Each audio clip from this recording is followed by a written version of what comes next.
कहानी का शीर्षक है गुंडा। इसके लेखक हैं श्री जयशंकर प्रसाद। वह 50 वर्ष से ऊपर था, तब भी युवकों से अधिक बलिष्ठ और दृढ़ था। चमड़े पर झुर्रियां नहीं पड़ी थीं। वर्षा की झड़ी में, पूस की रातों की छाया में, कड़कती हुई जेठ की धूप में नंगे शरीर घूमने में वह सुख मानता था। उसकी चढ़ी मूछें बिच्छू के डंक की तरह देखने वालों की आंखों में चुभती थीं। उसका सावला रंग सांप की तरह चिकना और चमकीला था। उसकी नागपुरी धोती का लाल रेशमी किनारा दूर से ही ध्यान आकर्षित करता। कमर में बनारसी सेल्हे का फेंटा, जिसमें सीप की मूठ का बिछुआ खुंसा रहता था। उसके घुंघराले बालों पर सुनहले पल्ले के सांफे का छोर उसकी चौड़ी पीठ पर फैला रहता। ऊंचे कंधे पर टिका हुआ चौड़ी धार का गड़ासा, यह भी उसकी धज। पंजों के बल जब वह चलता तो उसकी नसें चटाचट बोलती थीं। वह गुंडा था। ईसा की 18वीं शताब्दी के अंतिम भाग में वही काशी नहीं रह गई थी जिसमें उपनिषद के अजातशत्रु की परिषद में ब्रह्म विद्या सीखने के लिए विद्वान ब्रह्मचारी आते थे। गौतम बुद्ध और शंकराचार्य के धर्म दर्शन के वाद विवाद कई शताब्दियों से लगातार मंदिरों और मठों के ध्वंस और तपस्वियों के वध के कारण प्राय बंद से हो गए थे। यहाँ तक कि पवित्रता और छुआछूत में कट्टर वैष्णव धर्म भी उस विशृंखलता में, नवागंतुक धर्मोन्माद में अपनी असफलता देखकर काशी में अघोर रूप धारण कर रहा था। उसी समय समस्त न्याय और बुद्धिवाद को शस्त्रबल के सामने झुकते देखकर काशी के विच्छिन्न और निराश नागरिक जीवन ने एक नवीन संप्रदाय की सृष्टि की वीरता, जिसका धर्म था अपनी बात पर मिटना, सिंहवृत्ति से जीविका ग्रहण करना, प्राणभिक्षा मांगने वाले कायरों तथा चोट खाकर गिरे हुए प्रतिद्वंद्वी पर शस्त्र न उठाना, सताए निर्बलों को सहायता देना और प्रत्येक क्षण प्राणों को हथेली पर लिए घूमना उसका बाना था। उन्हें लोग काशी में गुंडा कहते थे। जीवन की किसी अलभ्य अभिलाषा से वंचित होकर जैसे प्राय लोग विरक्त हो जाते हैं, ठीक उसी तरह किसी मानसिक चोट से घायल होकर एक प्रतिष्ठित जमींदार का पुत्र होने पर भी नन्हकू सिंह गुंडा हो गया था। दोनों हाथों से उसने अपनी संपत्ति लुटाई। नन्हकू सिंह ने बहुत सा रुपया खर्च करके जैसा स्वांग खेला था, उसे काशी वाले बहुत दिनों तक नहीं भूल सके। वसंत ऋतु में यह प्रहसनपूर्ण अभिनय खेलने के लिए उन दिनों प्रचुर धन, बल, निर्भीकता और उच्छृंखलता की आवश्यकता होती थी। एक बार नन्हकू सिंह ने भी एक पैर में नूपुर, एक हाथ में तोड़ा, एक आंख में काजल, एक कान में हजारों के मोती तथा दूसरे कान में फटे हुए जूते का तल्ला लटकाकर एक जड़ाऊ मूठ की तलवार, दूसरा हाथ आभूषणों से लदी हुई अभिनय करने वाली प्रेमिका के कंधे पर रखकर गाया था, कहीं बैगन वाली मिले तो बुला देना। प्राय बनारस के बाहर की हरियालियों में, अच्छे पानी वाले कुओं पर, गंगा की धारा में मचलती हुई डोंगी पर वह दिखलाई पड़ता था। कभी कभी जुआखाने से निकलकर जब वह चौक में आ जाता तो काशी की रंगीली वेश्याएं मुस्कराकर उसका स्वागत करतीं और उसके दृढ़ शरीर को सस्पृह देखतीं। वह तमोली की ही दुकान पर बैठकर उनके गीत सुनता, ऊपर कभी नहीं जाता था। जुए की जीत का रुपया मुट्ठियों में भर भर कर उनकी खिड़की में वह इस तरह उछालता कि कभी कभी समाजी लोग अपना सिर सहलाने लगते, तब वह ठठाकर हंस देता। जब कभी लोग कोठे के ऊपर चलने के लिए कहते तो वह उदासी की सांस खींचकर चुप हो जाता। वह अभी वंशी के जुआखाने से निकला था। आज उसकी कौड़ी ने साथ न दिया। 16 परियों के नृत्य में उसका मन न लगा। मन्नू तमोली की दुकान पर बैठते हुए उसने कहा, आज शायद अच्छी नहीं रही। मन्नू, क्यों मालिक? चिंता किस बात की है? हम लोग किस दिन के लिए हैं? सब आप ही का तो है। अरे बुद्धू ही रहे तुम। नन्हकू सिंह जिस दिन किसी से लेकर जुआ खेलने लगे उसी दिन समझना वह मर गए। तुम जानते नहीं कि मैं जुआ खेलने कब जाता हूं? जब मेरे पास एक पैसा नहीं रहता, उसी दिन नाल पर पहुंचते ही जिधर बड़ी ढेरी रहती है उसी को बदता हूँ और फिर वही दाव आता भी है। बाबा कीनाराम का यह वरदान है, तब आज क्यों मालिक, पहला दाव तो आया ही, फिर 2-4 हाथ बदने पर सब निकल गया। तब भी लो, यह 5 रुपए बचे हैं। 1 रुपया तो पान के लिए रख लो और 4 दे दो मलुकी कथक को, कह दो कि दुलारी से गाने के लिए कह दे। हा, वही एक गीत विल्मी विदेश रहे। नन्हकू सिंह की बात सुनते ही मलुकी, जो अभी गांजे की चिलम पर रखने के लिए अंगारा चूर कर रहा था, घबराकर उठ खड़ा हुआ। वह सीढ़ियों पर दौड़ता हुआ चढ़ गया। चिलम को देखता ही ऊपर चढ़ा, इसलिए उसे चोट भी लगी, पर नन्हकू सिंह की भ्रिकुटी देखने की शक्ति उसमें कहा। उसे नन्हकू सिंह की वह मूर्ति न भूली थी, जब इसी पान की दुकान पर जुए खाने से जीता हुआ रुपए से भरा तोड़ा लिए वह बैठा था। दूर से बोधी सिंह की बारात का बाजा बजता हुआ आ रहा था। नन्हकू ने पूछा, यह किसकी बारात है? ठाकुर बोधी सिंह के लड़के की। मन्नू के इतना कहते ही नन्हकू के ओठ फड़कने लगे। उसने कहा, मन्नू, यह नहीं हो सकता, आज इधर से बारात न जाएगी। बोधी सिंह हमसे निपटकर तब बारात इधर से ले जा सकेंगे। मन्नू ने कहा, तब मालिक मैं क्या करूं? नन्हकू गड़ासा कंधे पर से और ऊंचा करके मलुकी से बोला, मलुकिया देखता है, अभी जा ठाकुर से कह दे कि बाबू नन्हकू सिंह आज यहीं लगाने के लिए खड़े हैं, समझकर आवें। लड़के की बारात है। मलुकिया का पता हुआ ठाकुर बोधी सिंह के पास गया। बोधी सिंह और नन्हकू से 5 वर्ष से सामना नहीं हुआ है। किसी दिन नाल पर कुछ बातों में ही कहा सुनी होकर बीच बचाव हो गया था, फिर सामना नहीं हो सका। आज नन्हकू जान पर खेलकर अकेला खड़ा है। बोधी सिंह भी उस आन को समझते थे। उन्होंने मलुकी से कहा, जाबे कह दे कि हमको क्या मालूम कि बाबू साहब वहां खड़े हैं। जब वह हैं ही तो दो समधी जाने का क्या काम है। बोधी सिंह लौट गए और मलुकी के कंधे पर तोड़ा लादकर बाजे के आगे नन्हकू सिंह बारात लेकर गए। ब्याह में जो कुछ लगा खर्च किया। ब्याह कराकर तब दूसरे दिन इसी दुकान तक आकर रुक गए। लड़के को और उसकी बारात को उसके घर भेज दिया। मलुकी को भी 10 रुपया मिला था उस दिन। फिर नन्हकू सिंह की बात सुनकर बैठे रहना और यम को न्योता देना एक ही बात थी। उसने जाकर दुलारी से कहा, हम ठेका लगा रहे हैं, तुम गाओ। तब तक बल्लू सारंगी वाला पानी पीकर आता है। बाप रे, कोई आफत आई है क्या बाबू साहब?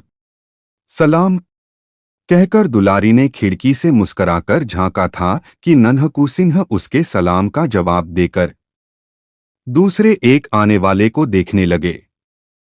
हाथ में हरौती की पतली सी छड़ी, आंखों में सुरमा, मुंह में पान, मेहंदी लगी हुई लाल दाढ़ी जिसकी सफेद जड़ दिखलाई पड़ रही थी, कुव्वेदार टोपी, छकलियां अंगरखा और साथ में लैसदार परत वाले 2 सिपाही। कोई मौलवी साहब हैं? नन्हकू हंस पड़ा। नन्हकू की ओर बिना देखे ही मौलवी ने एक सिपाही से कहा, जाओ दुलारी से कह दो कि आज रेजिडेंट साहब की कोठी पर मुजरा करना होगा, अभी चले देखो। तब तक हम जानली से कुछ इत्र ले रहे हैं। सिपाही ऊपर चढ़ रहा था और मौलवी दूसरी ओर चले थे कि नन्हकू ने ललकार कर कहा, दुलारी, हम कब तक यहाँ बैठे रहें? क्या अभी सरंगिया नहीं आया? दुलारी ने कहा, वाह बाबू साहब, आप ही के लिए तो मैं यहाँ आ बैठी हूँ। सुनिए न, आप तो कभी ऊपर। मौलवी जल उठा। उसने कड़क कर कहा, चौबदार, अभी वह सुअर की बच्ची उतरी नहीं। जाओ कोतवाल के पास मेरा नाम लेकर कहो कि मौलवी अलाउद्दीन कुबरा ने बुलाया है, आकर उसकी मरम्मत करें। देखता हूं तो जब से नवाबी गई इन काफिरों की मस्ती बढ़ गई है। कुबरा मौलवी बाप रेत मोली अपनी दुकान संभालने लगा। पास ही एक दुकान पर बैठकर ऊँघता हुआ बजाज चौंककर सिर में चोट खा गया। इसी मौलवी ने तो महाराज चेतसिंह से 3.5 सेर चींटी के सिर का तेल मांगा था। मौलवी अलाउद्दीन कुबरा बाजार में हलचल मच गई। नन्हकू सिंह ने मन्नू से कहा, क्यों चुपचाप बैठोगे? नहीं, दुलारी से कहा भी से बाई जी, इधर उधर हिलने का काम नहीं। तुम गाओ, हमने ऐसे घसियारे बहुत से देखे हैं। अभी कल रमल के पासे फेंक कर अधेला अधेला मांगता था, आज चला है रोग गांठने। अब कुबरा ने घूमकर उसकी ओर देखकर कहा, कौन है यह पाजी? तुम्हारे चाचा बाबू नन्हकू सिंह। के साथ ही पूरा बनारसी झापड़ पड़ा। कुबरा का सिर घूम गया। लैस के परतले वाले सिपाही दूसरी ओर भाग चले और मौलवी साहब चौंधिया कर जानली की दुकान पर लड़खड़ाते गिरते पड़ते किसी तरह पहुंच गए। जानली ने मौलवी से कहा, मौलवी साहब, भला आप भी उस गुंडे के मुंह लगने गए? यह तो कहिए कि उसने गड़ासा नहीं तौल दिया। कुबरा के मुंह से बोली नहीं निकल रही थी। उधर दुलारी गा रही थी, विल्मी विदेश रहे। गाना पूरा हुआ, कोई आया गया नहीं। तब नन्हकू सिंह धीरे धीरे टहलता हुआ दूसरी ओर चला गया।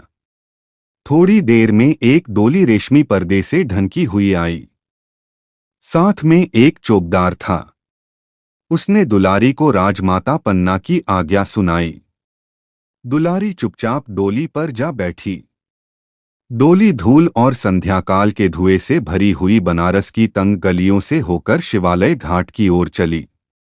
श्रावण का अंतिम सोमवार था। राजमाता पन्ना शिवालय में बैठकर पूजन कर रही थी। दुलारी बाहर बैठी कुछ अन्य गाने वालियों के साथ भजन गा रही थी। आरती हो जाने पर फूलों की अंजलि बिखेरकर पन्ना ने भक्तिभाव से देवता के चरणों में प्रणाम किया। फिर प्रसाद लेकर बाहर आते ही उन्होंने दुलारी को देखा। उसने खड़ी होकर हाथ जोड़ते हुए कहा, मैं पहले ही पहुंच जाती। क्या करूं? वह कुबरा मौलवी निगोड़ा आकर रेजिडेंट की कोठी पर ले जाने लगा। घंटों इसी झंझट में बीत गया। सरकार, कुबरा मौलवी, जहां सुनती हूं उसी का नाम। सुना है कि उसने यहां भी आकर कुछ, फिर न जाने क्या सोचकर बात बदलते हुए पन्ना ने कहा, हाँ, तब फिर क्या हुआ? तुम कैसे यहां आ सकीं? बाबू नन्हकू सिंह उधर से आ गए। मैंने कहा, सरकार की पूजा पर मुझे भजन गाने को जाना है और यह जाने नहीं दे रहा है। उन्होंने मौलवी को ऐसा झापड़ लगाया कि उसकी हेकड़ी भूल गई और तब जाकर मुझे किसी तरह यहां आने की छुट्टी मिली। कौन बाबू नन्हकू सिंह? दुलारी ने सिर नीचा करके कहा, रे क्या सरकार को नहीं मालूम? बाबू निरंजन सिंह के लड़के। उस दिन जब मैं बहुत छोटी थी, आपकी बारी में झूला झूल रही थी, जब नवाब का हाथी बिगड़कर आ गया था। बाबू निरंजन सिंह के कुंवर ने ही तो उस दिन हम लोगों की रक्षा की थी। राजमाता का मुख उस प्राचीन घटना को स्मरण करके न जाने क्यों विवर्ण हो गया। फिर अपने को संभालकर उन्होंने पूछा, तो बाबू नन्हकू सिंह उधर कैसे आ गए? दुलारी ने मुस्कराकर सिर नीचा कर लिया। दुलारी राजमाता पन्ना के पिता की जमींदारी में रहने वाली वेश्या की लड़की थी। उसके साथ ही कितनी बार झूले हिंडोले अपने बचपन में पन्ना झूल चुकी थी। वह बचपन से ही गाने में सुरीली थी। सुंदरी होने पर चंचल भी थी। पन्ना जब काशीराज की माता थी, तब दुलारी काशी की प्रसिद्ध गाने वाली थी। राजमहल में उसका गाना जाना हुआ ही करता। महाराज बलवंत सिंह के समय से ही संगीत पन्ना के जीवन का आवश्यक अंश था। हाँ, अब प्रेम दुख और दर्दभरी विरहकल्पना के गीत की ओर अधिक रुचि न थी। अब सात्विक भावपूर्ण भजन होता था। राजमाता पन्ना का वैधव्य से दीप्त शांत मुखमंडल कुछ मलिन हो गया। बड़ी रानी की सापत्न्य ज्वाला बलवंत सिंह के मर जाने पर भी नहीं बुझी। अंतपुर कलह का रंगमंच बना रहता। इसी से प्राय पन्ना काशी के राज मंदिर में आकर पूजा पाठ में अपना मन लगाती। रामनगर में उसको चैन नहीं मिलता। नई रानी होने के कारण बलवंत सिंह की प्रेसी होने का गौरव तो उसे था ही, साथ में पुत्र उत्पन्न करने का सौभाग्य भी मिला। फिर भी अस्वर्णता का सामाजिक दोष उसके हृदय को व्यथित किया करता। उसे अपने ब्याह की आरंभिक चर्चा का स्मरण हो आया। छोटे से मंच पर बैठी गंगा की उमड़ती हुई धारा को पन्ना अन्यमनस्क होकर देखने लगी। उस बात को जो अतीत में एक बार हाथ से अनजाने में खिसक जाने वाली वस्तु की तरह गुप्त हो गई हो, सोचने का कोई कारण नहीं। उससे कुछ बनता बिगड़ता भी नहीं, परंतु मानव स्वभाव हिसाब रखने की प्रथानुसार कभी कभी कही बैठता है कि यदि वह बात हो गई होती तो।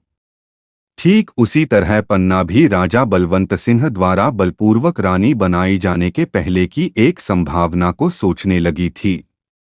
सो भी बाबू नन्हकू सिंह का नाम सुन लेने पर गेंदा मुहलगी दासी थी। वह पन्ना के साथ उसी दिन से है जिस दिन से पन्ना बलवंत सिंह की प्रेसी हुई। राज्य भर का अनुसंधान उसी के द्वारा मिला करता और उसे न जाने कितनी जानकारी भी थी। उसने दुलारी का रंग उखाड़ने के लिए कुछ कहना आवश्यक समझा। महारानी, नन्हकू सिंह अपनी सब जमींदारी स्वांग, भैंसों की लड़ाई, घुड़दौड़ और गाने बजाने में उड़ाकर अब डाकू हो गया है।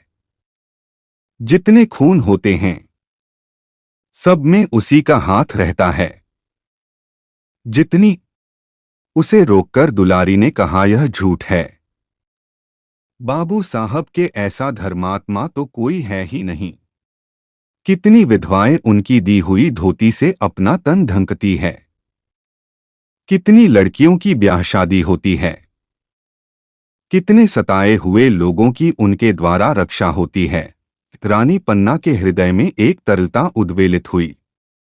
उन्होंने हंसकर कहा, दुलारी, वे तेरे यहां आते हैं न, इसी से तू उनकी बड़ाई नहीं सरकार। शपथ खाकर कह सकती हूं कि बाबू नन्हकू सिंह ने आज तक कभी मेरे कोठे पर पैर भी नहीं रखा।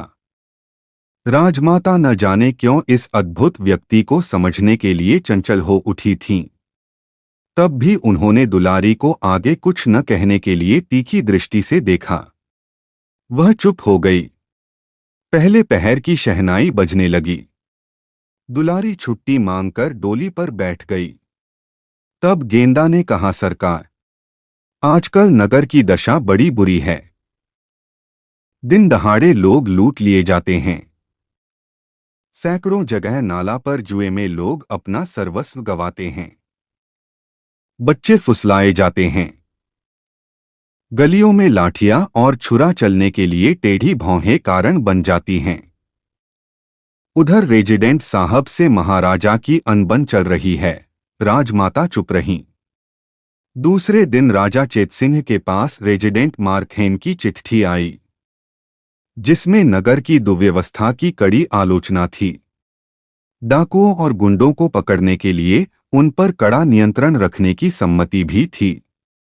कुबरा मौलवी वाली घटना का भी उल्लेख था। उधर हेंस्टिग्स के आने की भी सूचना थी। शिवालय घाट और रामनगर में हलचल मच गई। कोतवाल हिम्मत सिंह पागल की तरह, जिसके हाथ में लाठी, लोहांगी, गड़ांसा, बिछुआ और करौली देखते उसी को पकड़ने लगे। एक दिन नन्हकू सिंह सुंभा के नाले के संगम पर ऊंचे से टीले की घनी हरियाली में अपने चुने हुए साथियों के साथ दूधियां छान रहे थे। गंगा में उनकी पतली डोंगी बड़की जटा से बंधी थी। कथकों का गाना हो रहा था। चार उलाकी इक्के कसेकसाए खड़े थे। नन्हकू सिंह ने अकस्मात कहा, मलुकी, गाना जमता नहीं है। उलाकी पर बैठकर जाओ, दुलारी को बुला लाओ। मलुकी वहां मजीरा बजा रहा था। दौड़कर इक्के पर जा बैठा।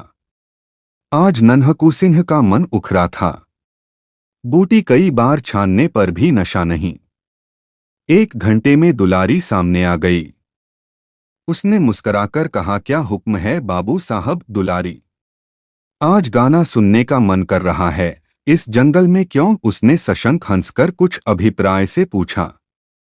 तुम किसी तरह का खटका न करो, नन्हकू सिंह ने हंसकर कहा। यह तो मैं उस दिन महारानी से भी कह आई हूं। क्या? किससे? राजमाता पन्ना देवी से। फिर उस दिन गाना नहीं जमा? दुलारी ने आश्चर्य से देखा कि तानों में नन्हकू की आंखें तर हो जाती हैं। गाना बजाना समाप्त हो गया था। वर्षा की रात में झिल्लियों का स्वर उस झुरमुट में गूंज रहा था। मंदिर के समीप ही छोटे से कमरे में नन्हकू सिंह चिंता में निमग्न बैठा था। आंखों में नींद नहीं, और सब लोग तो सोने लगे थे। दुलारी जाग रही थी। वह भी कुछ सोच रही थी। आज उसे अपने को रोकने के लिए कठिन प्रयत्न करना पड़ रहा था, किंतु असफल होकर वह उठी और नन्हकू के समीप धीरे धीरे चली आई। कुछ आहट पाते ही चौंककर नन्हकू सिंह ने पास ही पड़ी हुई तलवार उठा ली। तब तक हंसकर दुलारी ने कहा, बाबू साहब, यह क्या?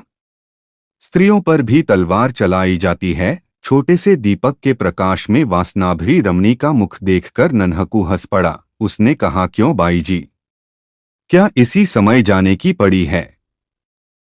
मौलवी ने फिर बुलाया है क्या? दुलारी नन्हकू के पास बैठ गई। नन्हकू ने कहा, क्या तुमको डर लग रहा है?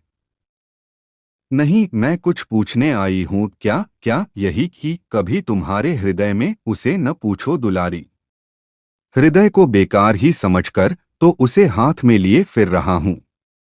कोई कुछ कर देता, कुचलता, चीरता, उछालता। मर जाने के लिए सब कुछ तो करता हूं, पर मरने नहीं पाता। मरने के लिए भी कहीं खोजने जाना पड़ता है। आपको काशी का हाल क्या मालूम? न जाने घड़ी भर में क्या हो जाए। उलट पलट होने वाला है क्या? बनारस की गलियां जैसे काटने को दौड़ती हैं। कोई नई बात इधर हुई है क्या? कोई हैसनेटक आया है? सुना है उसने शिवालय घाट पर तिलंगों की कंपनी का पहरा बैठा दिया है। राजा चेतसिंह और राजमाता पन्ना वही हैं। कोई कोई कहता है कि उनको पकड़कर कलकत्ता भेजने। क्या पन्ना भी, रनिवास भी वही है? नन्हकू अधीर हो उठा था। क्यों बाबू साहब, आज रानी पन्ना का नाम सुनकर आपकी आंखों में आंसू क्यों आ गए? सहसा नन्हकू का मुख भयानक हो उठा। उसने कहा, चुप रहो, तुम उसको जानकर क्या करोगी? वह उठ खड़ा हुआ, उद्विग्न की तरह न जाने क्या खोजने लगा। फिर स्थिर होकर उसने कहा, दुलारी, जीवन में आज यह पहला ही दिन है कि एकांत रात में एक स्त्री मेरे पलंग पर आकर बैठ गई है। मैं चिरकुमार अपनी एक प्रतिज्ञा का निर्वाह करने के लिए सैकड़ों असत्य अपराध करता फिर रहा हूं। क्यों? तुम जानती हो, मैं स्त्रियों का घोर विद्रोही हूं और पन्ना, किंतु उसका क्या अपराध? अत्याचारी बलवंत सिंह के कलेजे में बिछुआ मैं न उतार सका, किंतु पन्ना, उसे पकड़कर गोरे कलकत्ते भेज देंगे। वही।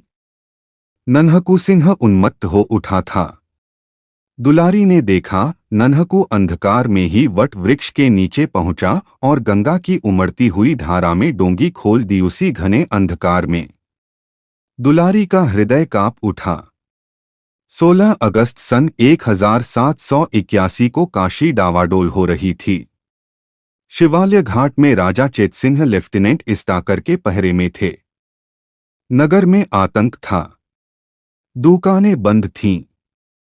घरों में बच्चे अपनी माँ से पूछते थे, माँ, आज हलवे वाला नहीं आया? वह कहती, चुप बेटे, सड़कें सूनी पड़ी थीं। तिलंगों की कंपनी के आगे आगे कुबरा मौलवी कभी कभी आता जाता दिखाई पड़ता था। उस समय खुली हुई खिड़कियां बंद हो जाती थीं। भय और सन्नाटे का राज्य था। चौक में चिथरू सिंह की हवेली अपने भीतर काशी की वीरता को बंद किए कोतवाल का अभिनय कर रही थी।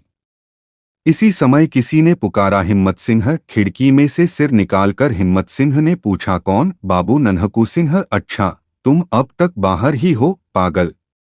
राजा कैद हो गए हैं। छोड़ दो इन सब बहादुरों को। हम एक बार इनको लेकर शिवालय घाट पर जाएं। ठहरो। खकर हिम्मत सिंह ने कुछ आज्ञा दी। सिपाही बाहर निकले। नन्हकू की तलवार चमक उठी। सिपाही भीतर भागे।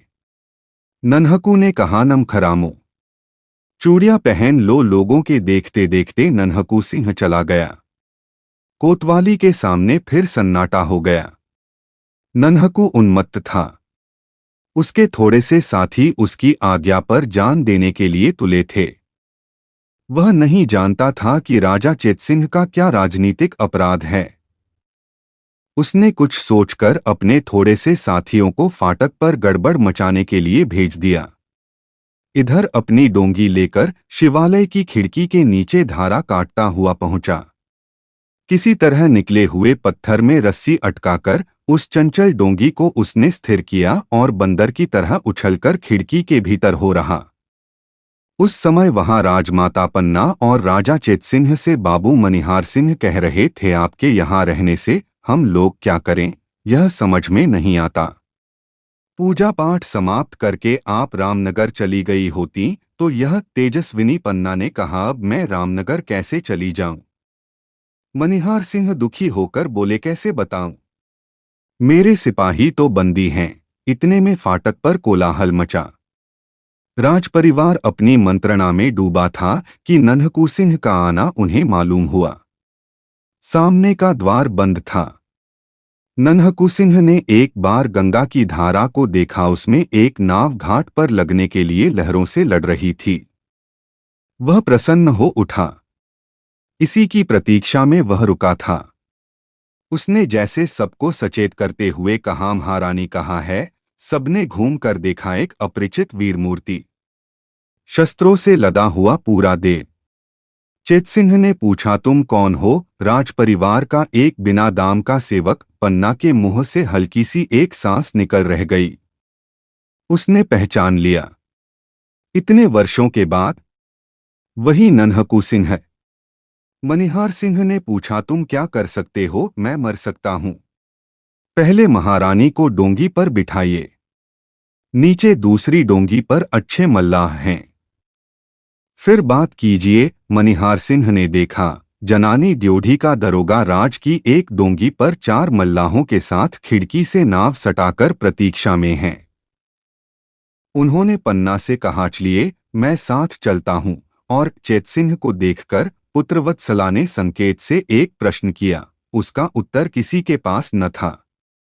मनिहार सिंह ने कहा, तब मैं यहीं। नन्हकू ने हंसकर कहा, मेरे मालिक आप नाव पर बैठें।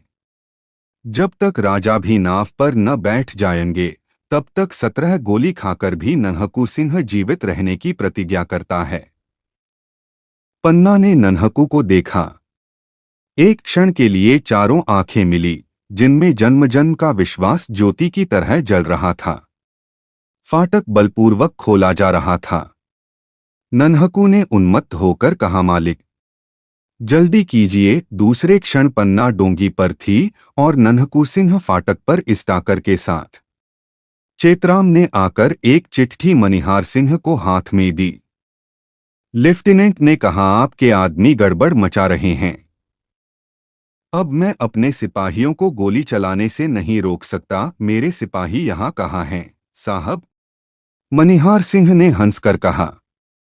बाहर कोलाहल बढ़े लगा।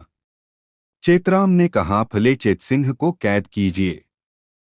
कौन ऐसी हिम्मत करता है। कड़क कर कहते हुए बाबू मनिहार सिंह ने तलवार खींच ली। अभी बात पूरी न हो सकी थी कि कुबरा मौलवी वहां पहुंचा। यहां मौलवी साहब की कलम नहीं चल सकती थी और न ये बाहर ही जा सकते थे। उन्होंने कहा, देखते क्या हो चेतराम। चेतराम ने राजा के ऊपर हाथ रखा ही थी कि नन्हकू के सधे हुए हाथ ने उसकी भुजा उड़ा दी। इस्टाकर आगे बढ़े। मौलवी साहब चिल्लाने लगे। नन्हकू सिंह ने देखते देखते इस्टाकर और उसके कई साथियों को धराशायी किया। फिर मौलवी साहब कैसे बचते। नन्हकू सिंह ने कहा, क्यों, उस दिन के झापड़ ने तुमको समझाया नहीं। पाजी कहकर ऐसा साफ जनेवा मारा कि कुबरा ढेर हो गया। कुछ ही क्षणों में यह भीषण घटना हो गई जिसके लिए अभी कोई प्रस्तुत न था। नन्हकू सिंह ने ललकार कर चेतसिंह से कहा, आप क्या देखते हैं। उतरिए डोंगी पर। उसके घावों से रक्त के फुहारे छूट रहे थे। उधर फाटक से तिलंगे भीतर आने लगे थे। चेतसिंह ने खिड़की से उतरते हुए देखा कि 20 तिलंगों की संगीनों में वह अविचल खड़ा होकर तलवार चला रहा है। नन्हकू के चट्टान सदृश शरीर से गैरिक की तरह रक्त की धारा बह रही है। गुंडे का एक एक अंग कटकर वहीं गिरने लगा। वह काशी का गुंडा था।